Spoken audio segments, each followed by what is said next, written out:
ಹೆಚ್ಚು ದೂರ ಮುಟ್ಟಿದೆ ಹೊರ್ದನ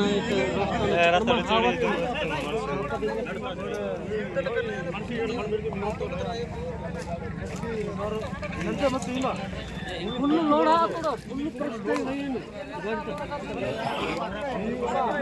ಎಷ್ಟು ಲೋಡ್ ಅಂತಲ್ಲ ರೇಪಾಕ